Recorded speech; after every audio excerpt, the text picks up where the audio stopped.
My name is Michael, and I'm going to tell you a story that happened to me and my family during that distant summer vacation.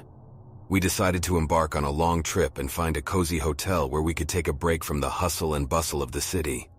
We drove for a long time through scenic mountain roads and finally arrived at a hotel called Silver Deer.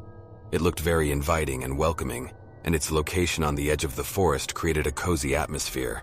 However, we should have been more cautious about our choice of accommodation. As I entered the hotel, a strange feeling washed over me, as if something was amiss. But I decided to dismiss those thoughts and assumed that I was simply tired from the long drive. We received our room keys and proceeded to settle in. The moment we stepped into the room, a chill filled the air. The room was cold and dimly lit, adorned with old paintings depicting desolate forest landscapes. My wife and children also sensed the peculiar atmosphere, but no one uttered a word. In the evening, as we gathered for dinner in the hotel restaurant, things took an even stranger turn.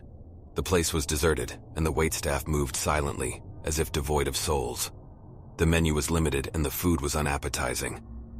I felt the eyes of the staff upon me, their gaze devoid of life.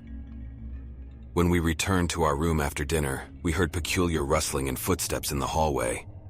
I stepped out to investigate, but there was no one in sight. Matters worsened when I discovered that the room keys were missing and the door wouldn't open. We were trapped inside. Fear began to grip us, and we realized that something was amiss here. However, without external assistance, we were utterly helpless. I attempted to call reception, but the phone line was dead. We were trapped with no means of escape. Gradually, we came to understand that the Silver Deer Hotel was more than just a hotel. Strange and eerie events unfolded within its walls, and we found ourselves caught in the heart of this dark tale. The paintings on the walls began to morph, revealing images of individuals who had been held captive by the hotel and met their demise. Every night we were plagued by sounds emanating from neighboring rooms, moans, screams, and whispers. These sounds permeated through the walls, assaulting our nerves. We were unaware of what was unfolding or how we could escape. One morning, when hope seemed nearly extinguished, I stumbled upon a small hidden room beneath the floorboards. It was locked, but I managed to pry it open. Inside, I discovered old documents and records that shed light on the hotel and its gruesome history. I learned that the hotel's owner was a Satanist who conducted sinister rituals and summoned malevolent forces within these very walls. Immediately after this revelation, strange occurrences began to unfold. The door to our room swung open, and a whisper reached our ears, inducing a swoon of terror. It warned us of imminent danger and insisted that we leave the hotel without delay. Without a second thought, we hastily packed our belongings and raced down the stairs, through the deserted restaurant, and toward the exit. Suddenly, the entire scene around us transformed.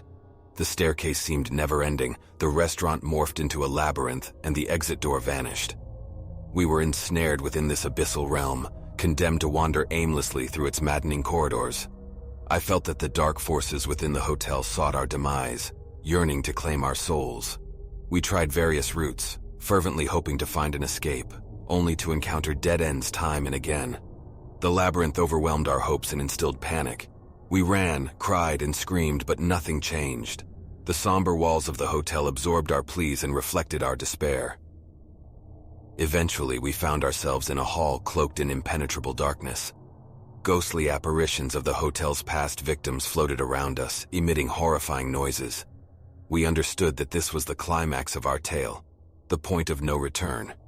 Just when all hope seemed lost, a voice reached us, revealing that there was a way to break free, to locate and destroy a black ritual book hidden within the hotel. We resolved to attempt this endeavor, for we had no other choice. As we navigated the hall, the specters closed in on us, striving to ensnare us within their dark realm.